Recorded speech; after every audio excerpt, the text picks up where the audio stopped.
S'y attendre forcément parce que le temps avait été donné par le ministre Mori Kondé dans sa déclaration au soir de cette manifestation du jeudi dernier. Et le ministre Mori Kondé avait annoncé des poursuites judiciaires contre les auteurs, en tout cas les organisateurs et commanditaires de cette manifestation. Et depuis samedi, donc, c'est sur la table du procureur général, le ministre garde des Sceaux, donc, appelle à des poursuites judiciaires contre Sékou Kounouno et autres. Oui, dans une lettre adressée donc au procureur général de la Cour d'appel, le ministre de la Justice lui fait injonction aux fins de poursuites judiciaires. Figurez-vous, Abouakar, pour 9 faits reprochés à Sékou Kounouno et autres. Il s'agit des faits présumés de destruction de biens publics et privés, incendie volontaire, coups et blessures volontaires, participation à un mouvement insurrectionnel, homicide volontaire, manifestation illicite, participation délictueuse à une manifestation ou à une réunion publique, participation délictueuse à un attroupement et complicité des faits précités. Le ministre de la Justice, justement, rappelle que dans la nuit du 15 au 16 février, en dépit de l'interdiction des autorités en charge de l'ordre public, un appel à manifester a été lancé, ayant entraîné donc la perte des pertes en vie humaine, des dégâts matériels, des blessés graves. C'est une nouveauté, hein, parce que c'est la première fois qu'une autorité de la transition, un membre du gouvernement, reconnaisse qu'il y a eu perte en vie humaine. Oui, quand même. C'est une évolution quand même. Ce communiqué a le mérite de reconnaître qu'il y a eu, des cas de mort. Mori Kondé ne nous en a parlé ou ne l'a admis que à travers un post sur sa page Facebook.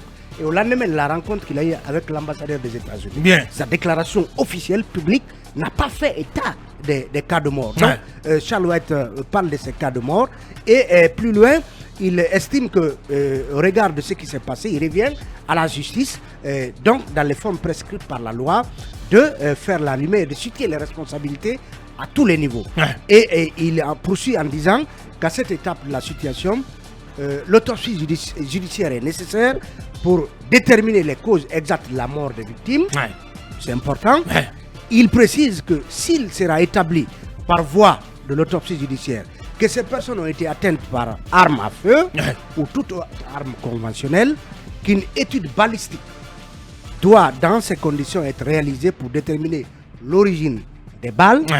Il poursuit en disant que quelle que soit la personne, agent de sécurité, manifestant, délinquant, une poursuite judiciaire sera engagée suivant les règles de procédure à la matière. Ça veut dire que Sékou Kounouno et autres, c'est Sékou Kounouno et tous ceux, par ailleurs, qui se seraient rendus coupables, agents de sécurité ou manifestants, de la mort, de la mort ou de ces deux adolescents. Ou de ces faits, de ces 8 faits reprochés, justement. Et Abouakar, c'est un point important, que toutes les personnes qui financent ces manifestations violentes soient identifiées. Oui, c'est un passage important de cette lettre du ministre de la Justice. De qui parle? C'est une nouveauté. C'est une nouveauté. De qui parle justement Charles White? A-t-il déjà des informations? Il y a des bailleurs donc qui alimentent ces manifestations, qui motivent. Parce que lorsqu'il s'agit de dire de toutes ces personnes qui financent ces manifestations, c'est, comme vous l'avez dit, une nouveauté, mais aussi de l'autre côté. On parle, en tout cas le FNDC et d'autres parlent de contre-manifestants qui seraient motivés aussi par des moyens financiers. Effectivement. Donc ça veut dire que si de l'argent est en jeu pour mobiliser des manifestations pro-démocratie comme le FNDC les appelle, mais aussi les investigations doivent toucher si des contre-manifestants, s'il est établi que des contre-manifestants ont participé à ces manifestations qui ont entraîné des violences. Donc, c'est la quintessence de la lettre du garde des Sceaux. Charles White. Et comme vous le savez, Charles White, en tout cas, Sékou Kounouno qui ne s'en laisse pas compter, il dit, après avoir signalé cela, il dit que le ministre de la Justice aurait été mieux avisé en engageant des poursuites contre les éléments des forces de sécurité qui utilisent les armes létales pendant ces manifestations. En un peu plus d'une année, c'est près d'une dizaine de personnes qui sont donc qui ont été tués. Qui ont été tués lors des manifestations. Voilà, donc Sékou Kounouno qui n'est pas du tout, outre mesure, impressionné par ces poursuites annoncées contre lui et autres, Lincoln. Moi, je comprends pas les agissements de Charles Wright, qui est le ministre de la Justice. Abakar, même entre copains dans le quartier, parce qu'on va prendre l'exemple sur le bas quartier. Ouais. Quand il y a une bagarre, dès que le sang coule, c'est le sang qu'on juge. On va dire coups et blessures volontaires, on ne dira pas qui a provoqué. Mais on parle de manifestation. La manifestation est un droit constitutionnel, reconnu même par la charte de la transition. Ouais. Au lieu de poursuivre ceux qui appellent à manifester, mais pourquoi ne pas poursuivre ceux qui prennent des armes pour réprimer les manifestations? Abaka, il y a une chose qui m'intrigue un peu. Ouais. Je ne sais pas ce qui se passe. Mais est-ce que le procureur doit chaque fois attendre qu'il reçoive l'injection de Charles Wright pour agir? Est-ce que tout ce que Charles dit, c'est ça aussi la réalité? Très bien dit, ouais. Est-ce que désormais dans ce pays, on n'est pas en train de nous imposer à être la pensée unique? Ouais. Bakar, on ne peut pas imposer la pensée unique. Ouais. La pensée est libre. Ce que tu soulèves, Lincoln, est tellement important que on peut y voir une sorte de diminution de l'exécutif dans le judiciaire. Parce que, à ce qu'on sache, le Charles Wright est ministre de la Justice, donc il relève de l'exécutif. Et si c'est de lui que doivent provenir à tout moment les injonctions de poursuivre, là, on peut soupçonner une certaine émission du pouvoir. Moi, j'aurais voulu de l'exécutif dans le judiciaire. Moi, j'aurais voulu désormais. Ça ne devrait pas fonctionner forcément de la sorte. Mais pas du tout. Je voudrais qu'on nomme Charles ministre-procureur. Comme ça, il. Ministre des poursuites. Non, ministre-procureur. C'est lui qui décide des poursuites et il va exécuter les poursuites. Parce que finalement, d'ici la fin de la transition, tous les Guinéens seront poursuivis parce qu'ils se lèvent. Ils n'aiment pas ce que tu fais. Injonction aux fins de poursuite. Ouais. Demain, ça peut être moi. Moi, je pense qu'il faut être sérieux. Dans ce pays, tout le monde sait qui a réquisitionné l'armée. Tout le monde sait les unités qui avaient les armes. La première des choses, il faut d'abord porter plainte ou poursuivre les unités qui détenaient des armes sur le terrain. Ouais. Ensuite, poursuivre les responsables qui ont mis l'armée là sur le terrain. Puisque, de toute façon, on n'avait pas affaire aux manifestants armés. Personne ne peut dire que ceux qui manifestaient avaient quand même des fusils, ainsi de suite. C'est un peu cela. Donc aujourd'hui, il faut qu'on revienne à la réalité. Merci. Monsieur le Premier ministre, Monsieur le ministre Charles Wright, parce qu'il paraît qu'il aime se faire entendre aussi dire Premier ministre. Monsieur Charles Wright. Parce qu'il combatte le poste de la primature. Monsieur Charles Wright. Si c'est comme ça, vous n'aidez pas le colonel Doumbouya. C'est le numéro 2. Regarde le vice-premier ministre. Ouais, c'est le numéro 2. Il n'aide pas le numéro 2 du gouvernement, voilà. Et il tient à ce statut-là. Il tient à ce qu'on le rappelle souvent. Allez-y, Mamadouri. Je partage l'analyse de Lincoln. Parce qu'en fait, s'il n'y avait pas eu usage d'armes létales le jour de la manifestation, moi j'aurais compris que les agents, en fait, sont en train de tirer les leçons du jugement de l'agent Mouriba. Je crois que c'est son nom. L'agent Mouriba, l'agent-chef Mouriba Kamara, qui est devant les barreaux actuellement. J'aurais dit, ben voilà, on comprend enfin que quand on use des armes létales et qu'on tue, ben on sera dans la même situation que l'agent Mouriba. S'il n'y avait pas eu usage d'armes létales ce jour-là, nous serions en train d'analyser et peut-être de dénoncer, de critiquer le fait que certains soient allés à l'encontre de l'esprit même du guide et du manifestant qui disait ce qu'il fallait faire et ce qu'il ne fallait pas faire en tant que manifestation ce jour. Mais comme Lincoln le dit, du moment où les gens ont pris les armes létales, ils en ont fait usage et qu'il y ait eu mort d'hommes, plus d'un, donc 2, on parle même de 3. On parle de 3 on est dans une situation assez plus extrême. Là, on ne parle plus de qui aurait organisé ou devait faire priorité des cas de mort. Des cas de mort. Et je pense que là-dessus, le ministre ne doit pas perdre de temps. Il faut chercher à savoir quelles sont les unités qui sont sorties avec les armes. Et puis, comme il a parlé de balistique et l'autre, comme ça qu'on sache qui a tiré pour tuer. Et le reste, je pense que ça peut venir après. Mais se focaliser que sur ceux qui ont appelé à manifester et mettre en second rang la question des morts d'hommes, ça veut dire que vous n'avez pas priorisé, si vous voulez, la vie des gens, la vie des jeunes. Allez-y, Yaraï. Sur ces injonctions aux fins de poursuite lancées contre Kounouno et autres, sont-elles justifiées à vos yeux? Je dirais pas justifié ou injustifié, mais ce que je sais, bien sûr, ce que je sais que dans ce pays, on ne sait pas qui peut être en possession d'une arme. C'est très important, puisque nous voyons des bandits de grand chemin opérer à l'aide d'armes. On ne sait pas d'où ils sortent. Il n'y a pas de boutique d'armes dans ce pays, quel qu'en soit, mais c'est très pertinent. Quel qu'en soit, c'est très pertinent pour Charles White de demander une autopsie sur les corps. Je vais peut-être vous surprendre dans ce studio-là. Je pense que les résultats qui vont en découler peuvent surprendre aussi. Mais les autres résultats de Top Garay? C'est très important. Il y a eu des cas de mort. C'est regrettable. C'est pourquoi je l'ai toujours dit que les manifestations dans ce pays ne sont pas des moyens de recours par excellence. Je pense que la méthode doit changer, c'est très important, ça n'a rien apporté. On ne peut pas continuer à suspendre cette liberté, ce droit quand même.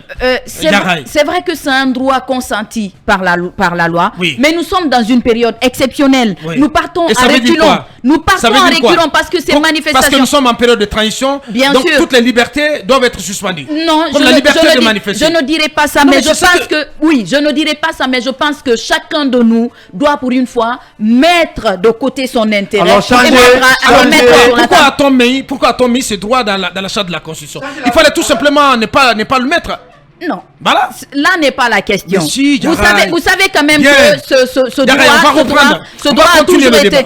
Bien sûr, dans la Constitution, ça a toujours été consenti par la Constitution. Merci, mais après... Si tu permets, Diarra, on va marquer la pause pour nos obligations commerciales. On reviendra et on reprendra le fil de ce débat avec Diarra Gyasi, Akouma aussi et Mamadou Dian qui vont se prononcer là-dessus. Nous parlerons aussi du RPG Arc-en-Ciel dont vous avez entendu le responsable à la mobilisation, Mohamed Lamine Kamisoro, qui s'est totalement désolidarisé de l'appel à manifester du FNDC.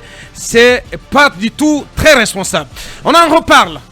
Continuer ce débat sur ces injonctions aux fins de poursuite commanditées par le ministre Charles White à l'encontre de Sékou Kounoune et autres. Garay, c'est toi qui avais la parole. Et voilà, les auditeurs, voilà, pas tous, des auditeurs qui ne font pas du tout des cadeaux ce matin. C'est pas le plus important. Et je disais que vous avez vos opinions et vous les assumez. Vous êtes prêts à les défendre dans ici et ailleurs. Bien. Dans le même panier qu'elle, mais pourtant, Garay et moi, je ne crois pas qu'on puisse faire du mal à une mouche. Alors pas du tout. Comment dirais-je, quand tu es un journaliste indépendant, tu n'as pas besoin de dire ce qui plaît aux gens. Bien. Voilà. Et Garay, voilà, elle est connue pour son franc-parler, pour son parler direct. Et je souligne que pour les valeurs que j'incarne, pour les valeurs que ma famille incarne, que tu défends. Je ne peux pas me retrouver à la place des gens qui ont tripatoué la Constitution, qui ont dilapidé les fonds publics. Ça ne peut pas se passer comme ça. Je suis comme ça et j'assume ce que je dis. Bien. Voilà. Allez, sur ces injonctions. Voilà. Par rapport à la manifestation, je pense qu'aujourd'hui, la stratégie doit carrément changé, c'est mon opinion, puisque les manifestations dans ce pays n'ont rien apporté, parce que quand vous voyez la façon dont les manifestations, de la manière les manifestations s'opèrent ici, c'est toujours des cas, on s'en prend à des édifices publics et privés. Je pense que autant la loi autorise les manifestations, je pense qu'autant les organisateurs doivent aussi éduquer ceux qu'ils appellent à manifester. C'est très important parce que si vous voulez manifester, cela ne vous donne pas le droit d'empêcher à l'autre qui ne voudrait pas manifester de vaquer à ses occupations. Ça, c'est très important. Mais encore une fois, que ce soit les manifestants ou que ce soit les victimes ou je ne sais quoi, je pense que ce qui se passe dans les manifestations, ça mérite d'être su de tout le monde, puisque des enquêtes doivent être ouvertes pour pouvoir situer les responsabilités dans cette affaire. Parce qu'à chaque fois qu'il y a manifestation, il y a des morts d'hommes et après, on ne sait pas qui fait quoi. Donc, c'est très important qu'on puisse quand même porter cela devant les juridictions du pays pour pouvoir traquer ceux qui sont à la base. Mais Mamadou disait tantôt que quand on lit le communiqué, en tout cas, de Charles White, on a l'impression qu'il ne donne pas priorité aux cas de mort, Garay. C'est quand même ahurissant. Oui, ça, c'est bien dommage parce que... Il y a eu 3 cas de mort. Rien ne dépasse l'âme humaine. Elle est sacrée. Je pense que la question des morts doit quand même être au centre des préoccupations. C'est très important. Parce que quand vous voyez des images de ceux qui ont perdu leur vie, c'est quand même très effroyable. Ouais. Je pense qu'il faut quand même se fixer sur leur cas et essayer de situer encore une fois la responsabilité de part et d'autre. De part et d'autre. Akoumba Diallo, sur ces injonctions, sur ces poursuites annoncées contre Koundounou et d'autres et autres. Voilà. Commençons par dire que M. Jean-Marie Muller, dans son œuvre Le principe de non-violence, dit que la justice est l'outil de vengeance collective. La vengeance collective est assurée par la justice. Cependant, il s'inquiète quand la justice devient un outil qui favorise les uns et qui défavorise les autres. Donc, en ce moment, la justice devient un instrument illégal de vengeance. Qu'est-ce que je voudrais dire par là? Vouloir poursuivre M. Koundounou, certainement avec d'autres, sans pour autant s'aligner de manière explicite sur les violences qu'il y a eu, sur les auteurs de la violence, sur les commanditaires, parce qu'on a vu des documents circuler. Je pense que c'est aussi faire preuve d'un favoritisme extraordinaire. En ce moment, on peut dire que certainement l'auteur a été un juriste de formation, mais peut-être propagandiste par vocation. Maintenant, je reviens sur deux faits, M. Aboubakar. Cette lettre de poursuite, cette injonction de poursuite est une lettre de confort pour M. Koundounou. Bien. Oui, parce que ça va l'aider davantage à recevoir des soutiens au niveau européen, mais ça va renforcer aussi son titre de séjour. Peut-être que ça va renforcer d'autres projets qu'il a certainement que j'ignore. L'autre point sur lequel je voulais certainement m'appesantir, c'est sur le fait, c'est sur l'implication de maître William Bourdon et ses confrères avocats. Rappelez-vous que maître William Bourdon est celui-là même qui s'est toujours, parce qu'il ne défend pas un individu. Dans sa vocation, il ne défend pas un individu. Il défend surtout les droits de l'homme à travers le monde. C'est ça sa vocation. Il n'est pas avocat du FNDC, il est avocat des victimes. Mais peut-être qu'il passe par une structure pour se prononcer. Moi, je l'ai rencontré, je me rappelle, et il l'a dit clairement. C'était à l'IFDG. Il dit, je ne suis pas l'avocat de l'IFDG, je suis l'avocat des victimes pendant les manifestations organisées par l'IFDG et ses collègues des autres partis politiques. Alors, rappelez-vous qu'il s'est braqué, il a suivi Obiangema et il est parvenu à récupérer les biens mal acquis de Obiangema sur le territoire français. Gardez cela très bien de quelque part. Rappelez-vous que c'est quelqu'un qui s'est acharné contre M. Alpha Condé et qui a toujours dénoncé les tueries. Et il a réussi à convaincre les institutions américaines en ce qui concerne la violation des droits de l'homme jusqu'à ce que cela ait inscrit M. Alpha Condé sur la liste noire, en tout cas des personnalités sanctionnées. Rappelez-vous de cela. Rappelez-vous tout son engagement depuis l'arrivée du CNRD. Et parfois même, pour les profanes du droit, ils peuvent penser qu'il est assez bête quand il saisit même le parquet de Conakry pour dire je porte plainte contre tel ou tel autre, et ce sont des lettres qui ne font pas très écho en tout cas auprès de l'administration judiciaire, mais mettez-vous en tête que cela pourrait produire des effets plus tard. Maintenant, est-ce qu'il faille en vouloir à M. Charles White à partir du moment où il est le directeur de l'application de la politique pénale du gouvernement? Je pense que sur cet aspect-là, sinon il a tout à fait les prérogatives de poursuivre celui qu'il voudra poursuivre. Il revient au juge de dire que M. Charles White a raison ou qu'il n'ait pas raison. Il suffit qu'on ait des juges au caractère allemand. Des juges que Hegel a toujours souhaité que les juges écrivent leurs décisions par leur sang. C'est-à-dire que ce sont des décisions qu'ils assument, vivants ou morts, ils les assument, parce qu'ils les assument. Donc je pense qu'il faut quand même qu'on coupe la poire en deux. Monsieur Charles White a raison de poursuivre qui qu'il voudra, mais qu'il épargne celui qui a réquisitionné les forces de défense et les forces militaires, qu'il épargne d'autres présumés contre-manifestants, des agents qui auraient tiré. Et je pense que c'est un peu maladroit, en tout cas du point de vue de la consommation de l'opinion publique, mais lui dénier aussi le pouvoir de poursuivre, ça serait aussi une maladresse de la part de celui qui l'émettrait. Sauf qu'il faudra noter ceci pour finir mon propos. Dans le bloc constitutionnel, les libertés acquises ne sont pratiquement pas aliénables. Bien. On ne peut pas les revenir là-dessus. Bien. Sauf que on a accepté une charte de la transition. Et cette charte de la transition nous a été rédigée et proposée, imposée par un prince.